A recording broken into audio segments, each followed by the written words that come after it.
Why don't we go ahead and get started? We've hit 1 o'clock. So we're on COVID-19 in the world of work, global challenges and responses. Janice is co-chairing with me. And Kevin, Cassidy from the ILO, and Harry Katz will be discussants. And I hope we'll have some time for a Q&A. The presenters here are a group of students and graduates from my class on trade and worker rights at Georgetown University, the School of Foreign Service, and I'm in the International Business Diplomacy program. And go to the next slide here. Okay, so here's what we're going to be covering. Beverly Lobo is going to present on India, COVID-19 and its impact on workers in India. Sam Oswald will address Italy and Greece, labor in Italy and Greece through pandemic and economic crisis. Mariana is going to address COVID-19 in Mexico, government responses, and impact of the global pandemic on labor and employment. And then Lucia is going to address challenges and responses to COVID-19 in Bangladesh. Emma Fox will take on France, and Cameron Shane will be addressing South Africa.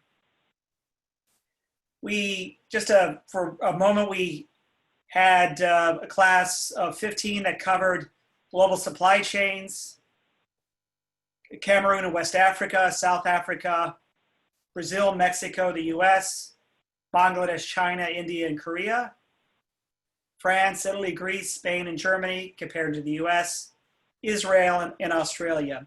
So this is a selection of countries. I'm just going to go through some very quick slides and turn it over to Janice and then to the presenters. Kevin joined one of our classes and we dove in deep on COVID-19 in the world of work. And we started with the ILO's framing here of the 3 pillars: protecting workers in the workplace, stimulating the economy and labor demand, and supporting employment and incomes. But something was missing. And our class dove into it and circled back, and the ILO had modified their framing to include Pillar 4, which is relying on social dialogue for solutions. So we had the ILO framing, which we started with. We had some overarching questions. What is the impact of the coronavirus on the country? What is the nature of the government's response? What's the impact on different economic sectors and types of work? What is the impact and how are the differences in the treatment of standard and non-standard workers? Where are the disparities? Is social dialogue being engaged? What are the outcomes and what's unusual or particular about this country? Again, I'm only going to touch on this briefly. These are from an ILO study. We know that there's been a very hard impact on retail, manufacturing, accommodation, food services, and we see far less of an impact on public administration, education, utilities, and similar areas. And then just very briefly, if you look at the informal economy, there are remarkable disparities. The informal economy is a very large part of employment in low-income and middle-income countries, and it's a very small percentage of the high-income countries. And the informal economy has been hit particularly hard. Global trade, so there are estimates that it's going to fall between 13 and 32% in 2020. The cost of trade increases 25%, and there's some real challenges for global governance. And these really important global tensions. Are countries cooperating? Are they moving towards self-sufficiency? Issues about supply chains, how to shorten them, flatten them, or do nearshoring. And I would just note that ventilators have 600 to 900 components, right? So we're talking about supply chains and their complexities, and dealing with ventilators alone is a very complicated issue. I'm going to skip the highlights for other countries so that we can turn to Janice and turn to the presenters. I'm going to say very little because when Jeff and I proposed this session, we thought we had, we would have the normal hour and a half, and we don't. It's more important to hear from the others. I only wanted to highlight in the slide you showed about 3 slides ago with the ILO's various approaches to this, to say that the one before, that one, that many Americans think of the ILO or conventions as having these rules or hard law or whatever, and they focus on that, and particularly the 1998 Declaration with the fundamental rights, which are important. But the ILO has many other conventions and, importantly, recommendations on these policies, like active fiscal policy, that really plays into this, and I think is not well known in the United States. So it's good people will cover it. I'll stop there in the interest of time. Great, thank you. Is Beverly with us? I'm here. Great, so thank you, Beverly, from linking in from India. No problem. So if each of our presenters could just give a brief introduction of yourself and then dive into the paper, I will relinquish share and then you can pick it up. Okay. So I recently graduated from the Georgetown University School of Foreign Service, where I got my BS in International Economics and also an honors certificate in International Business Diplomacy. And like Professor Wheeler said, I'm going to be talking about the impact of COVID-19 on labor rights in India. I hope everyone can see my screen right now. So I'm just going to begin. So just to give you a little bit of an overview of what's happening or what has happened in India so far in relation to the pandemic.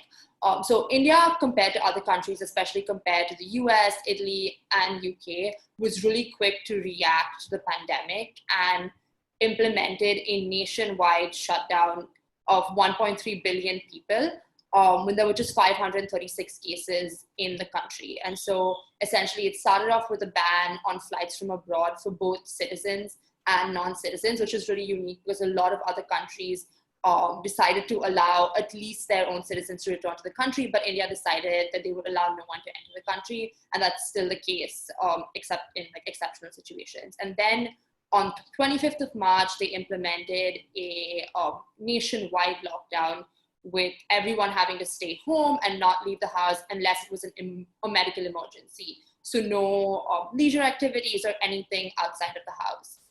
And so that was way back in March. And right now, after around 2.5 months of a lockdown, the government has decided to sort of ease restrictions in some parts of the country, starting towards the end of May, and especially this month, allowing people to return to work at least, especially in parts of the country that aren't as affected as the large cities.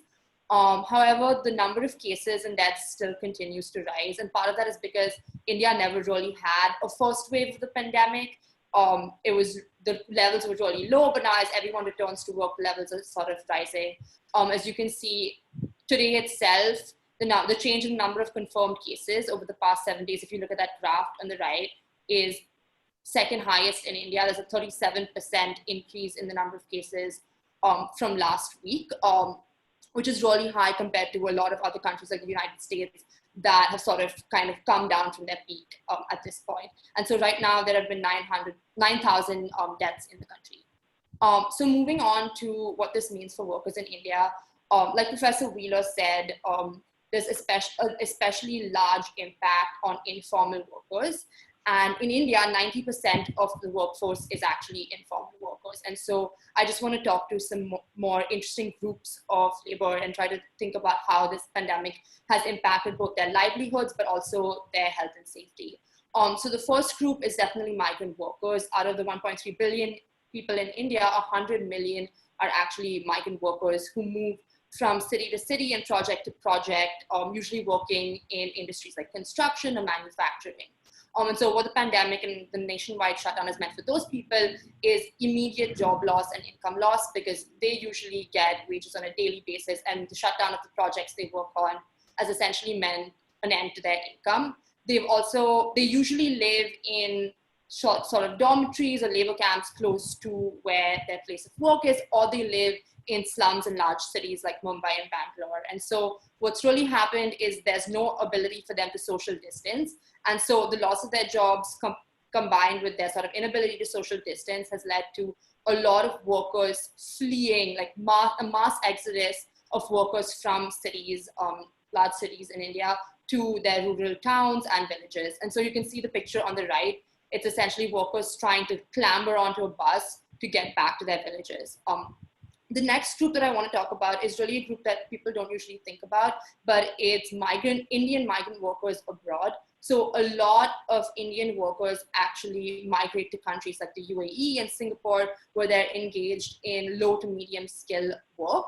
And the pandemic has essentially meant that they're sort of stuck in a limbo where they're unable to return home due to the travel restrictions, but also unable to continue working in these countries where their work projects have been put on hold. And so the government has really been facing this challenge of figuring out how to bring these workers back to India without sort of having a huge exodus of people who might potentially be infected.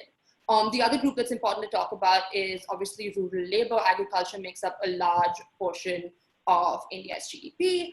And so rural labor has sort of been insulated from the pandemic in the fact that there's not a lot of movement and travel in and out of villages and agricultural areas. And so there hasn't been a real spread of the virus, but that also means that there is very little information and resources for rural containment. There's also been a breakdown of supply chains during this quarantine period and during the nationwide lockdown, which has meant that there have been massive stores of food grains and food produce that have essentially gone bad because of the fact that these agricultural workers haven't been able to sell their surplus in the cities.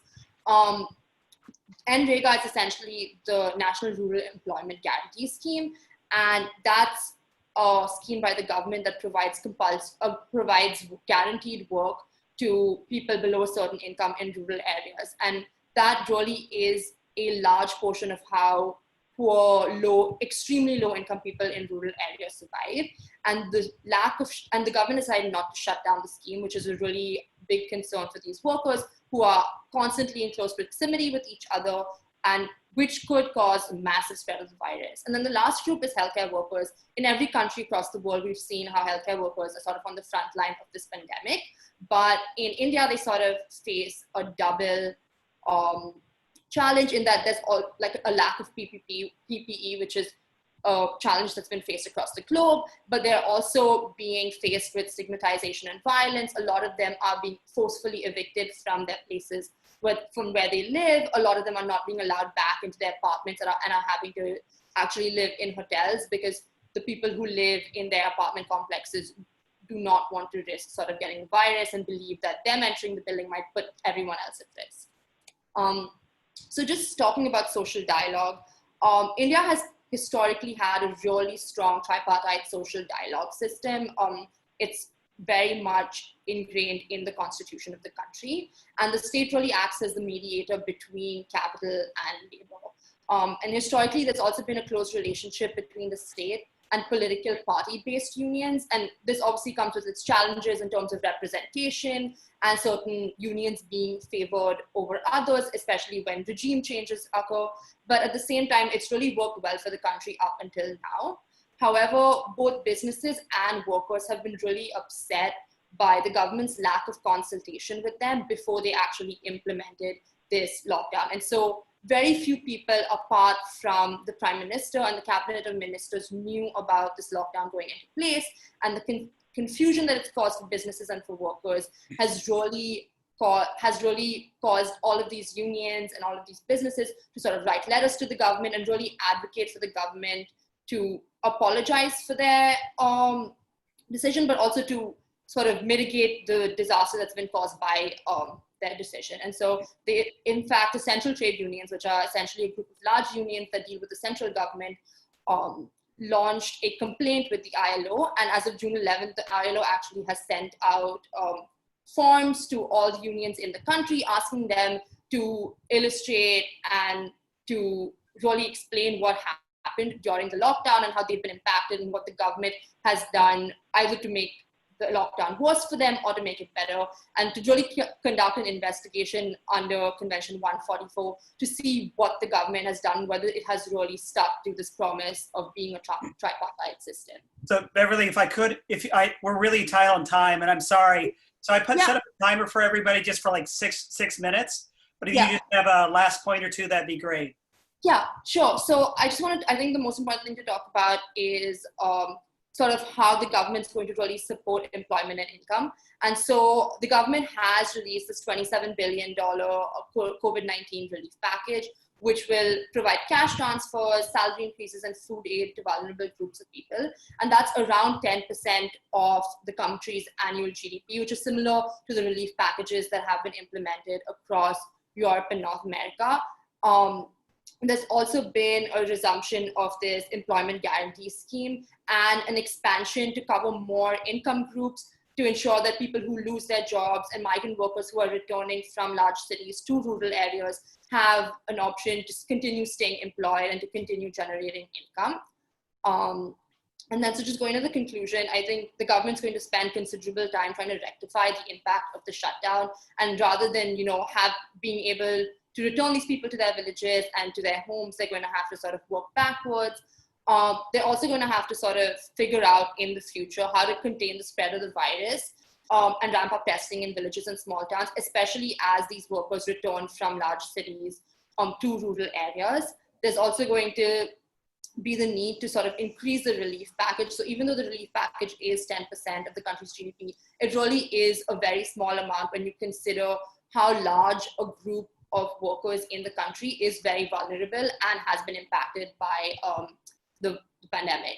And then the last one is going to really be incentivizing migrant workers to return to cities. A lot of the large manufacturing plants, a lot of the construction work that goes on in cities and really drives growth in the country is on the backs of these migrant workers. And there's a general fear in the country right now that these workers won't be returning to cities, considering the way that they were treated during the pandemic. Yeah. Great, thank you. I'm sorry we don't have 3 hours. India no problem. India is a very complex example. Yeah. So hopefully we'll have a time for a few questions at the end. We'll go ahead and skip to move to Sam and Greece and Italy.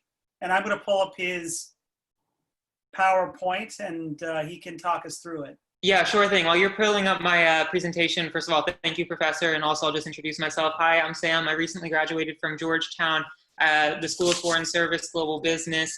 I moved back to Bucks County, Pennsylvania for the quarantine portion of it, but couldn't handle rural life anymore. So I'm back in DC and glad to at least be stimulating my mind in some capacity over the weekend. And so, yeah, I'll just dive right in. Professor, if we could go to the next slide. I'll be presenting today on the case of Italy and Greece's response to COVID-19 pandemic. To begin with, just a few timeline or a short timeline of the virus's spread. On January 31st, the first 2 cases of COVID-19 were confirmed in Rome. And then by February 26th, a woman having recently visited northern Italy was the first case actually to register in Greece. And so from that point forward, in the early stages of March, we see Italy and Greece having, in my opinion, since implemented 2 of the world's most stringent lockdown policies. Unfortunately, as I think we all well know, just from watching the media, in the case of Italy, quarantine measures were largely ineffective in preventing the spread of the virus. But as I will note later on, what were social supports in response to the impact of the virus were relatively effective in protecting various classes of workers. Now, on the contrary, I think it's interesting to note that Greece was very successful in containing the virus with their quarantine measures, but alternatively faced difficulties in delivering social protections for a wider breadth of workers. And so in summary, this presentation will hope to convey or at least aggregate the policy protections implemented to mitigate the impact of COVID-19's impact upon workers in Italy and Greece. Sorry, Professor, I'm not saying to switch the slides yet. We're still going through the summary. But sorry. If you go to the graph there, yeah, we'll stay on this one just for the expediency. But ultimately, I'll also identify the most vulnerable classes of workers within both economies as the self-employed and undocumented migrants. So quickly, yes, we'll stay on this slide, Professor. Keep it here until I say switch, thank you. Quickly wanted to talk about some parallels between Italy and Greece, the reasons for which I decided to analyze both countries and their response. We know that both countries have an aging and declining population, both have expansive social spending programs in place, both are saddled with massive amounts of public debt, and 33.5% of Greece and 22.9% of Italy are self-employed. Those are the two highest rates of self-employed workers within the economies of the entirety of Europe. And so each country, lastly, has a large migrant population. This in total, I would say, essentially creates an environment whereby the government is already overextended in its capacity to support an older population susceptible to the virus. And there are also so many self-employed and undocumented workers within the economy that to include regular social programming or to render that social programming more expansive and inclusive of those alternative workers is even greater of a task for these countries in difficult positions as we started before the pandemic. So yes, if we'll switch to the next slide, Professor, we'll talk about the Italian government and how first they expanded access to what is called Cassa Integrazione Ordinaria, which essentially allows an employer to apply for state-funded salary payment protection support in the event that the firm was forced or, say, suspended to reduce work in response to COVID-19. Now, this provision supplies salary support to eligible workers for a maximum period of 9 weeks, blah, blah, blah, blah, blah. But for workers who are not covered by this facility, both employees and the self-employed, a $5 billion fund was established to support the temporary suspension of mortgage payments and other things. So this concept of self-employed support or support for the self-employed is an important focus point of Italy's capacity to protect workers through crisis. The self-employed are also included in social safety nets if they've lost more than 1/3 of their turnover during the last quarter, apologies. And the government has also provided an allowance of 600 euros per month for the beginning in March to autonomous workers and undocumented seasonal workers employed in the tourism and agricultural industry, which we know are tenets of both the Italian and Greek economy. But perhaps more important, and with regards to Italy, is this government support or requiring that any change in employment policies, be it extended work from home orders, must first be filed with a work council or a national trade union. And so while the list of policy implementations continues onwards, I think already we can see clearly that two trends worth noting have become visible. First, that there are salary support programs in place for the self-employed, albeit comparatively limited, so more expanded base of support. And also there's an important attempt to strengthen tripartitism throughout the entire negotiation process of response to COVID-19. Now we'll switch to Greece quickly, the next slide. While that's happening, I'll just begin to note that obviously the Greek government has been for the last decade grappling with economic crisis. So they're evidently in a difficult position to respond to COVID-19 with robust social programming, which I think is reflected in the nation's strict quarantine measures and what will eventually be proven or shown to be drastic employment measures as well. So Greece implemented this mandatory lockdown whereby citizens could not leave their homes unless they had a signed permit for an approved reason. And this was enforced by military drones. So I would say, yes, that's a pretty strict lockdown. And the government, in essence, I think this reflects the recognition of the state to incapacity it would face in responding to a widespread outbreak with healthcare support. So they place their efforts essentially behind containment. Now, if we move over to what sort of employment measures and the drastic employment measures that the government had taken to, again, protect their workers, but in a difficult position that they are, had to be a little quick and dramatic with them, or extreme, we see that as of March 18th, for as long as any sort of emergency measures are enforced, dismissals are forbidden. And any dismissals within violation of that restriction are also invalid. So, I mean, clearly this is about the most direct action the government can take in protecting its employees from job loss and crisis. And on top of that, Greece is offering a special purpose indemnity amounting to 800 euros per month, which burdens the state even further. And so lastly, what I'll say on Greece is that a couple more measures, namely that employers who have exhausted the applicable limits of overtime occupation can continue to occupy their employees without the approval of the Minister of Employers. Furthermore, any certain companies can supersede the restriction of Sunday and public holidays work under this condition, and short-term arrangements due to a reduction of business activities can be imposed unilaterally or without employees' consent. And so I think that those three specifically show this broader trend or reflect this broader trend of a weakening state of industrial relations in Greece by decentralizing or eclipsing altogether what would be the conventional process of consultation. So lastly, Professor, we'll switch to the next slide and talk about at the system level some interesting things I found in research and analysis that I think are important to look out for in the long run labor protection or to mitigate the impact of COVID-19.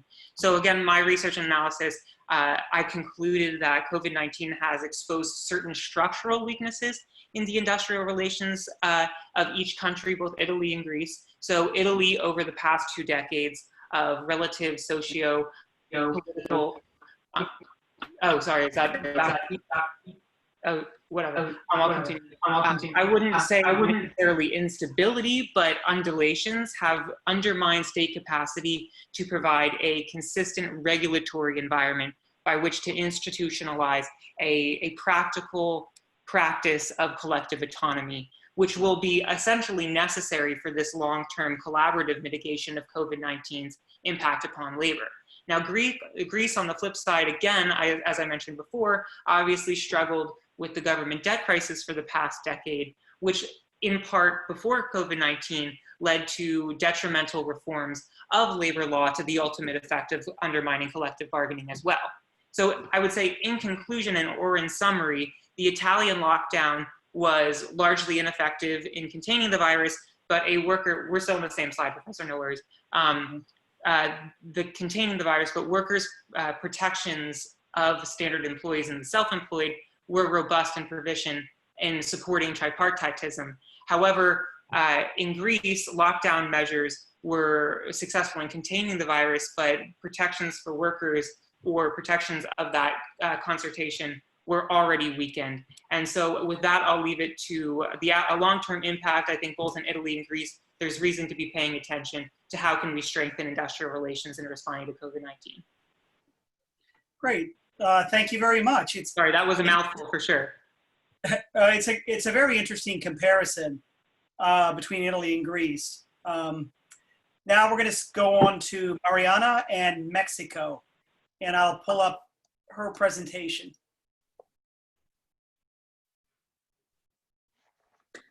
All right, so I can start by introducing myself. So I recently graduated from the McDonough School of Business at Georgetown with a major in international political economy and business and a certificate from the Global Business Fellows Program. And I will be speaking about the effect that COVID-19 will have on labor in Mexico.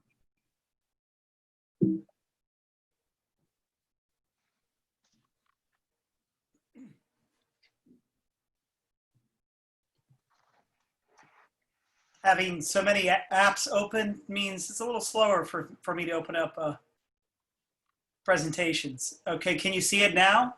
Yeah. Yes. Great. All right, go ahead. So remember, we only have about 6 minutes. Yeah, so actually, for the sake of time, if you want to skip to the 3rd slide, I can just start there. Okay. So as of June 12th, 2020, there are 139,196 reported cases in Mexico with 16,448 confirmed deaths. Of the cases which had an outcome, 14% have resulted in deaths, which is higher than the world average. Mexico is also currently the 7th country with the most deaths worldwide. The number of infections and deaths in Mexico, however, are not entirely reliable, mostly due to delayed or even false reporting and lower levels of testing in Mexico. Mexico refused to scale up on testing, relying instead on its own disease modeling called sentinel surveillance. And Mexico continues to downplay the effects of the pandemic, with a report in early May stating that there might be as many as 3 times the number of reported deaths in the capital alone. A large concern in Mexico is healthcare and health levels. A CDC study in the US has shown that COVID-19 patients with underlying conditions face a much higher chance of ending up in the ICU. In Mexico, nearly 1 in 3 adults are obese, with a resulting myriad of health problems that affect quality of life and the economy. With such a high rate of underlying health issues, the Mexican population is more susceptible to this virus. Mexico does have universal healthcare coverage, but government spending on healthcare trails miserably behind the OECD average of 6%. And AMLO's, the president's, attempt to return control of the healthcare system to the federal government and eliminate intermediaries in order to reduce corruption has resulted in the interruptions in the purchase and distribution of crucial medical supplies. Next slide, if you can. Okay, so although the Sentinel surveillance model predicted a peak in mid-May, the COVID-19 death toll reached rate of infections reached a new daily high on June 9th, and the number of new cases is still rising, as you can see. And then for the next slide, this graph shows the number of COVID deaths per million in countries around the world. As you can see, Mexico started out in the middle range of mortality rates, but as time has passed, the mortality rate in Mexico has continued to increase, even as many other country mortality rates have begun to plateau. And then next slide, please, Professor. While Mexico's 1.2 trillion GDP classifies it as an upper middle income nation, more than 50% of Mexicans live below the poverty line. And Mexico has the second highest degree of socioeconomic disparity amongst all 34 nations in the OECD. In Mexico, the history of labor unions has not been favorable to workers, with workers being often uninformed and not consulted. Unfortunately, in a future Mexican recession, workers could once again have to shoulder a larger share of the burden. In fact, until reform in 2019, workers weren't allowed to choose which union to belong to, and were instead assigned by the government. This was usually based on networking or business-government relations, meaning the labor unions generally favored government interests. Employment laws and employment relations in the country are principally based on the idea of employment stability, which makes it very difficult to legally terminate an employment relationship. If the termination is deemed unjustified, as would be the case under COVID-19, the employer would have to either reinstate the employee or tender severance pay, which can be quite expensive. Since both proving cause of termination and legally contesting a termination is difficult, however, employers and employees often come to informal agreements where the employees terminate or quit in exchange for a sum of money. However, this idea of employment stability doesn't apply to the informal economy, which represents around 60% of the population. Moreover, Mexico lacks a public system of unemployment benefits, and as a result, many Mexicans who lose their job in the formal sector in times of a recession turn to informal employment. Mexico's large percentage of informal workers are especially vulnerable during this pandemic. There are around 2.3 million domestic workers, for example, who are either at increased risk of contagion or of losing their job. Seasonal laborers, especially agricultural workers in the north of Mexico, are also vulnerable, but they're such important strategic populations for sustaining conditions of isolation and quarantine that they can't stop working. Indigenous communities are particularly at risk because they live in rural areas with extreme poverty and lack proper health care. Due to COVID-19, Mexico and the US have been sending migrants back to their country of origin, often without testing them first. Since the expulsion started on March 21st, the US has sent more than 20,000 migrants back, mainly to Mexico, meaning that even though Mexico is trying to empty its detention centers, which are really dangerous for the migrants, Mexico has many more migrants in the country. Finally, healthcare workers in Mexico are not only risking their lives to save infected people, they're also facing discrimination. Across Mexico, nurses and doctors have been verbally and physically attacked, and frontline healthcare workers have been falling sick with the virus at some of the highest rates in the world. You can go on to the next slide, please. Okay, we have about a minute left. Andrés Manuel López Obrador, otherwise known as AMLO, has continuously disparaged the importance of the pandemic, going as far as saying that amulets like his 4-leaf clover and $2 bill and God will keep the Mexican people safe. By the end of March, AMLO had reversed his stance and finally declared a national health emergency. But his response was delayed and lax, compared even to several other Latin American countries who by the time had imposed curfews and lockdowns and suspended air travel. With the federal government doing little to contain COVID-19, it has often come down to local government and private initiative to help. State governors have taken the lead. On April 20th, for example, governors of Michoacán and Jalisco joined Sonora in implementing the country's only mandatory statewide stay-at-home orders at the point. Even as Mexico begins to reopen, many local governments have criticized this decision, and the governors of 9 states indicated in mid-May that they didn't plan to strictly follow the plan announced by the federal government to reopen. Additionally, as AMLO continues to refuse stimulus packages, this group of state governors, including one from the Morena party, has demanded that AMLO do more to help the states financially. Some have even threatened what would be the equivalent of financial secession. The president and other officials have rushed to meet medical shortages by ordering test kits and medical supplies and training thousands of additional doctors around the nation. To skip ahead a little bit, so AMLO, they've entered the phase 3, which is the most serious stage, but AMLO has insisted he won't implement authoritarian measures. And now, starting in June, he has been gradually reopening Mexico, with his message being that the worst is over. However, his approval rate is suffering, and on a recent visit to Tabasco, his home state, he was booed during his entire speech. As part of phase 3 measures, AMLO, sorry, we're still on the last slide. AMLO, you can just wrap it up. That would be great. Yes, so AMLO has kind of been pressured to reopen essential businesses along the border, even before the peak of the pandemic hits Mexico. And so if you want to skip to the next slide, sure. We're already seeing most of the results.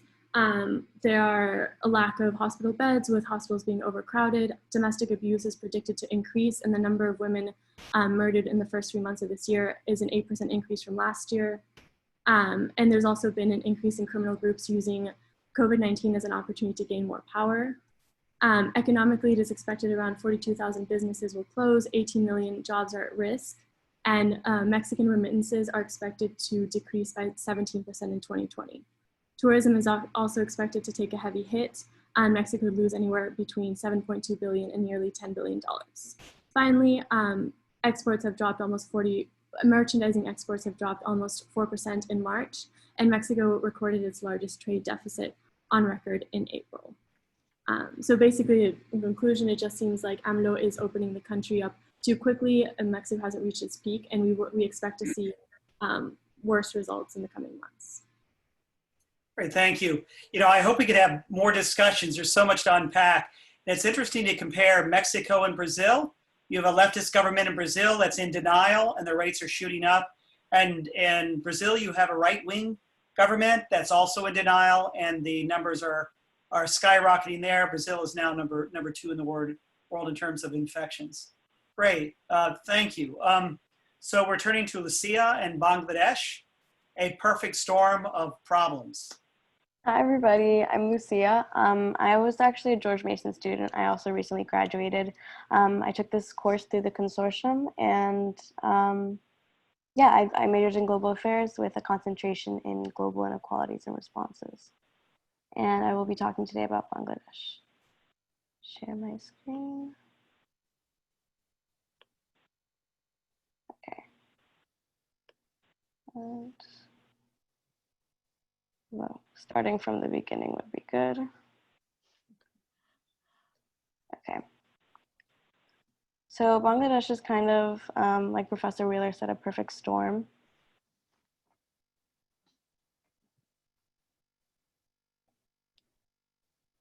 If it'll load. Let's see.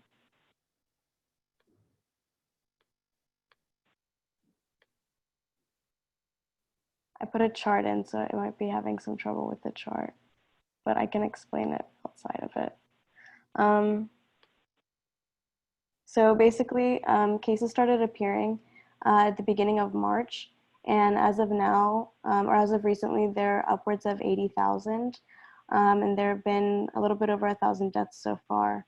But with only 10 tests for every million people, Bangladesh is reported to have one of the lowest testing rates in the world. So it's hard to say how accurate their numbers really are. So the first day of what was originally a 10 days shutdown started in March, and then was extended to the end of May. And now things have started to open up, even though they're definitely not ready to, just out of fear of how much the economy would suffer, especially in a country that's mainly dependent on an informal economy. So Bangladesh is a population of 161.4 million people, and it also has a large refugee population as well. And density-wise, it's the 10th densest country in the world, so that definitely adds a very dangerous variable when trying to survive through a pandemic. So a little bit more background on Bangladesh. Like I said before, dense population coupled with poverty wages means that throughout the country, there's not really both like a public and personal infrastructure that would be able to take on something as catastrophic as the pandemic that we're seeing now. When the lockdown was first announced, a lot of people migrated back home to their villages. And then when factories started opening back up, even though things weren't ready to, there was also another exodus, going back to work into the cities. So again, a lot of movement on top of it being densely populated definitely adds to the problem. And the government just has not been able to both contain people and support them adequately. So a little bit background on labor, like I said, mostly informal, 90%. Refugees, displaced people, women and children are the most vulnerable workers.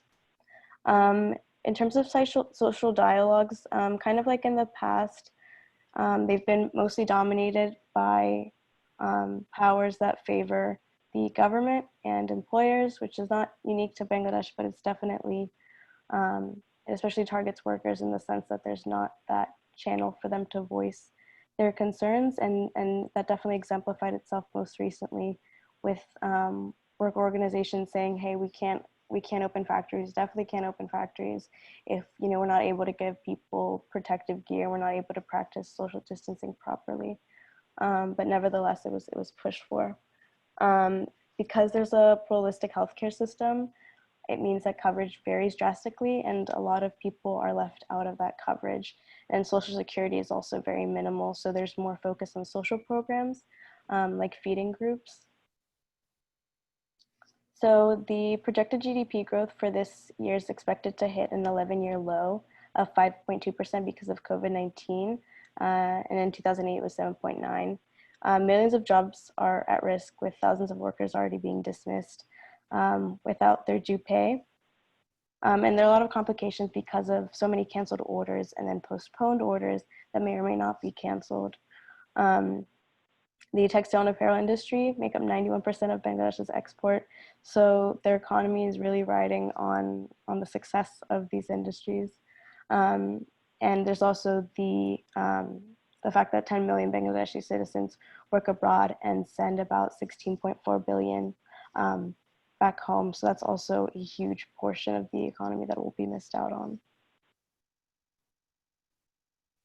So I'll just quickly kind of give you an idea about the stimulus package that was first offered. Another one was recently announced, which is more or less kind of, I guess, doubling what was originally offered, but it's still underwhelming. So 3.5 billion was allocated for working capital for affected industries, and same for small and medium enterprises, which is 2.36 billion. Workers don't have direct access, even though that technically includes their wages, it complicates their access to that because it depends on their employer, and it's definitely a lot more inaccessible if they're working informally. And the general response to that has been early reopening of factories, and workers are expected to provide their own protective equipment. And the government said that they would allow factories to reopen if they complied with health and safety measures, but a lot of workers have said that those efforts have been minimal, like just suggesting hand washing, and pretty inconsistent. So some workers have gone out by protesting. Some have threatened to launch a campaign against brands who cancel orders, but still the risk and the onus is unfairly put on them. And recently, a 23 regional-based tripartite crisis management committee was set to be placed in, again, these different regions to kind of oversee, to make sure that wages were being paid on time and other relevant benefits, and to kind of make sure that the chaos of this crisis isn't being turned into an opportunity for anti-union discrimination or unlawful dismissals. So quickly, like this, to summarize the results, there's been kind of like an incohesive national effort. It's definitely been hard to lock people down when they don't have a lot of means to to meet their basic necessities. Under-testing, under-prepared, hospitals have been definitely overwhelmed, and already there was such a lack of supply and personnel. And outbreaks are expected to happen in clusters like factories and refugee camps. And this is also, makes people more vulnerable to health hazards that already were existing. And again, moments of unrest with the protest, and just kind of for industrial sectors and for the informal sector at large, just a lot of uncertainty now and for the future. So hopefully Bangladesh will be receiving more support from these committees that are starting to pop up to kind of oversee that things are being taken care of as they should be. But if the government isn't offering their full support, it's definitely going to be a lot harder to see that through. Great, thank you very much. Bangladesh is just the worst circumstance for a pandemic. There's about over 4 million workers in the garment sector, and there's a projected drop in orders of about 25%. So you can do the number to see how many are facing unemployment in a very poor country. Yeah. Okay, so now we're going to turn to Emma in France. And now we're aiming at about 5 minutes. Okay. Hi, everyone. Thank you for being here. My name is Emma Fox, and I recently graduated from Georgetown from the School of Foreign Service with a degree in European Studies, with a certificate in International Business Diplomacy, and a concentration in economics. And I'm just going to share my presentation here.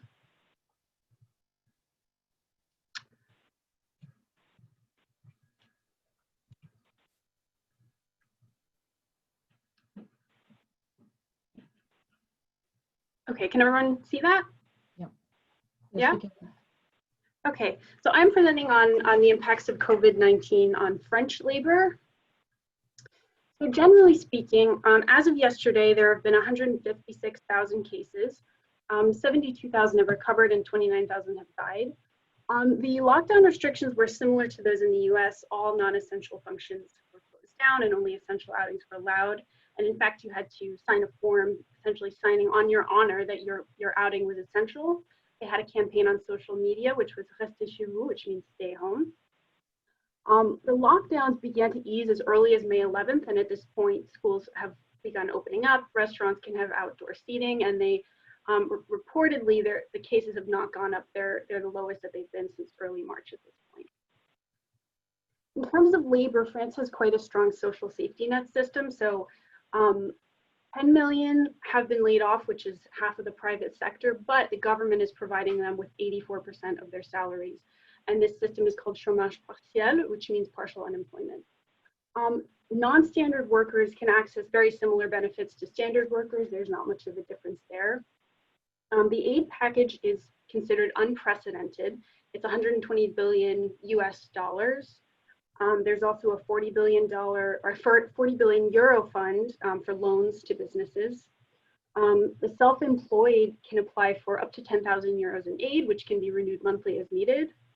And interestingly, the French have the right to walk off the job if they feel that a health risk is present. And in early March, before the virus really was kind of at its worst, people were really exercising that right. There were teachers just walking out of schools and so on. And many countries actually have that arrangement, but France is one of the only ones where it's regularly exercised. So another arrangement is that it is possible at this time to ask employees to take vacation days, but only after a collective bargaining agreement has been reached. In terms of sort of who and what is essential, it's similar to what we see in the United States. It's grocery store employees, garbage collectors, cleaners, medical workers, etc. Any place that provides food is allowed to stay open. So the famous boulangeries are open, as you see in the picture there. There are precautions similar to the States, so masks, hand sanitizer, social distancing, people being asked to stay 6 feet apart. And generally in France, the legal work week is 35 hours, but for essential workers, it's been extended to 60 hours because of the strain on the system in certain fields, such as grocery stores. And so people can now legally stay longer if they need. And so that actually concludes my presentation. I want to keep it quite brief in the interest of time. But again, thank you all so much for being here. Thank you, Emma. So, boulangeries are essential Yeah, in France, which is great. And restez chez vous sounds nicer than what we're doing yeah. in the US. And I know the French have been very aggressive in stopping people, when they're during the lockdown. Yes, they've had police out and yeah. And they will arrest people. Yeah, and fines. So, and the question that you posed is an important one, which is France offers a great deal of support, but how long can they hold out? Right. How long can they continue to provide that kind of ample support? Right, yeah. Great. So last but not least, Cameron is going to take on South Africa, a favorite country of mine. I lived there for a bit. Hey, good afternoon, everybody. I really appreciate the time to be here. Let me see if I can go ahead and share my screen. In the meantime, I'll give a brief introduction. So I'm Cameron Shane. I am a lieutenant in the United States Navy, and I just finished Georgetown's MSFS program, so the Masters of Science in Foreign Service. And just real briefly, I'd like to thank Lyra and Professor Wheeler for having us here. Anyway, so yeah, South Africa. I chose South Africa because I have a professional and academic interest in the continent. And it's a bit of a trade-off, right? So in some ways, South Africa is not dispositive of a lot of the problems that the continent experiences overall. We'll talk about that in a moment. But on the opposite hand, right, it's a more data-rich environment, so it's easier to draw some conclusions based on actual evidence.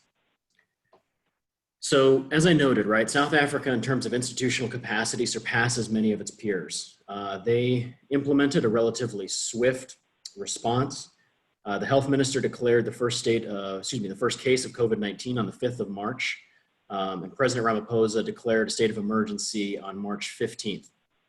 Thereafter, on the 26th, interestingly enough, coinciding with a couple of our other countries, they instituted a nationwide lockdown, including a phased easing of restrictions. So they initiated phase 5. They're now in phase 4. It's slightly less restrictive, but notable, they banned all large gatherings, including schools.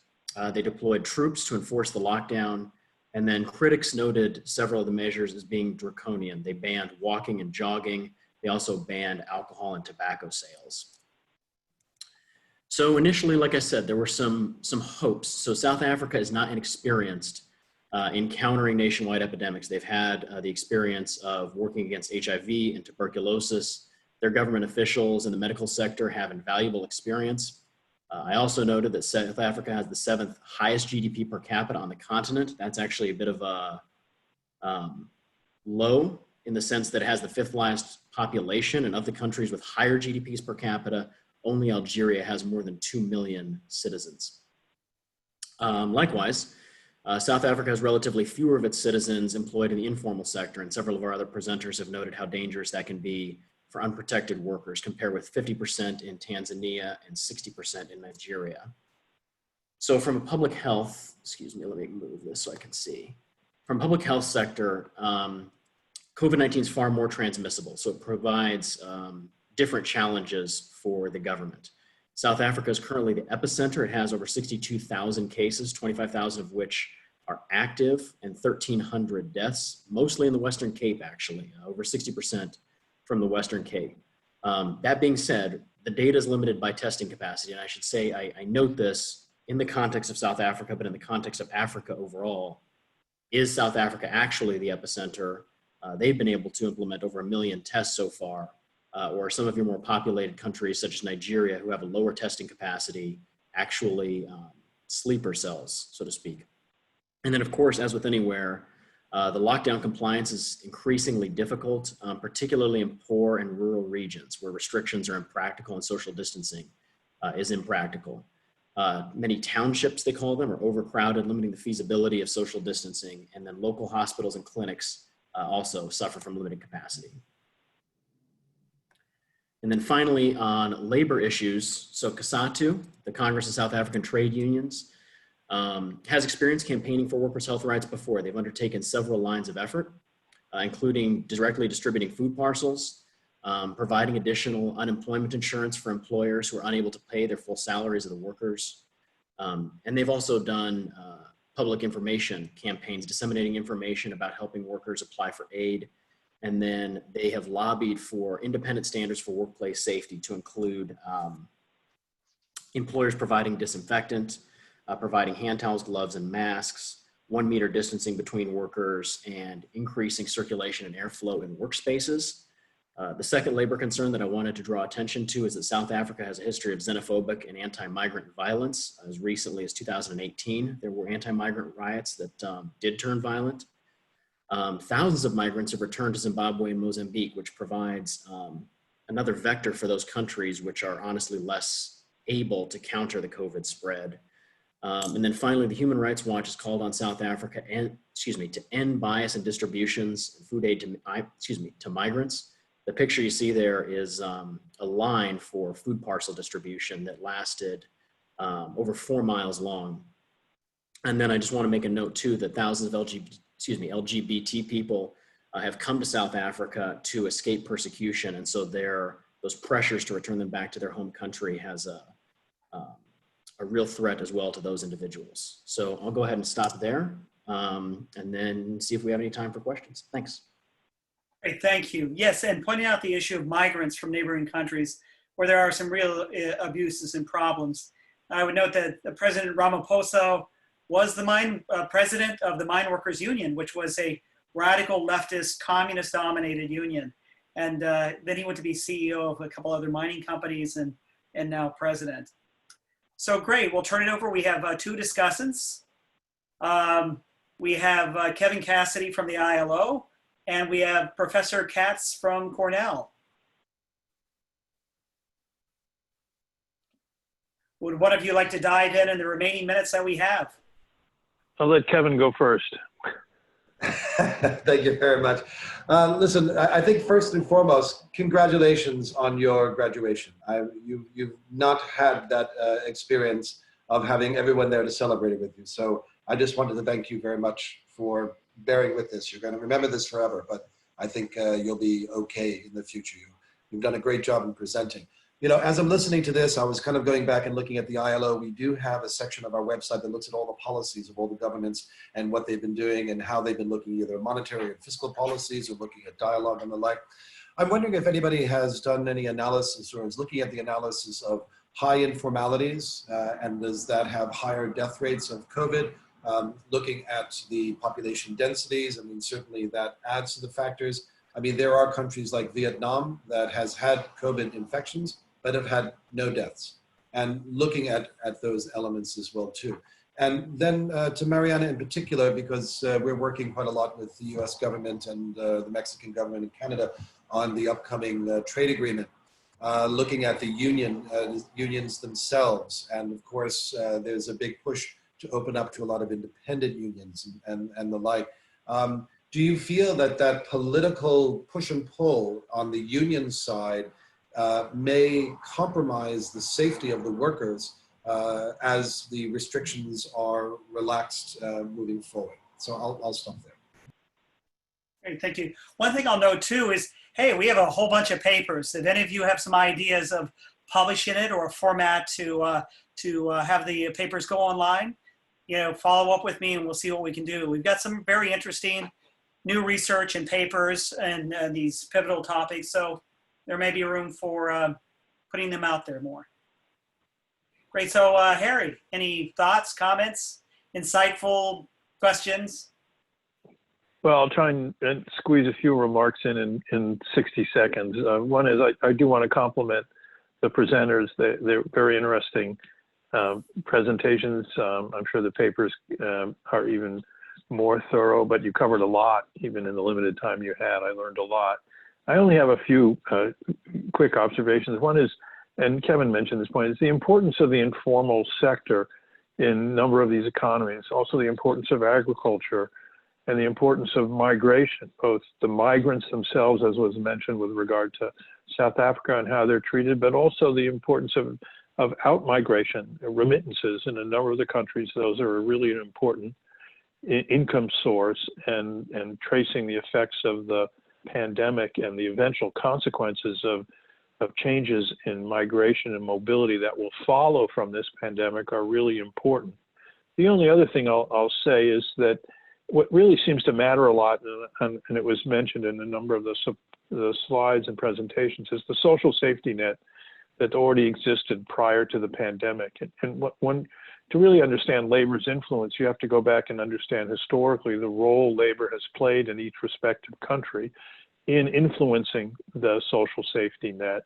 When it comes to tripartism and dialogue during an emergency like a pandemic, it's not clear to me that tripartism you can expect that much from tripartism. Things come on really fast. There needs a macro response. What you really need is a social safety net that's in place. And in a number of the countries, France in particular, shows if you've got these benefit structures in place, they're going to make a difference in an emergency. In an emergency like this, what I also think matters is it's interesting. We often, particularly concerned with tripartism and high-level union influence. But I think in this kind of pandemic, it's the influence on the shop floor. What role do unions play in enforcing health and safety standards?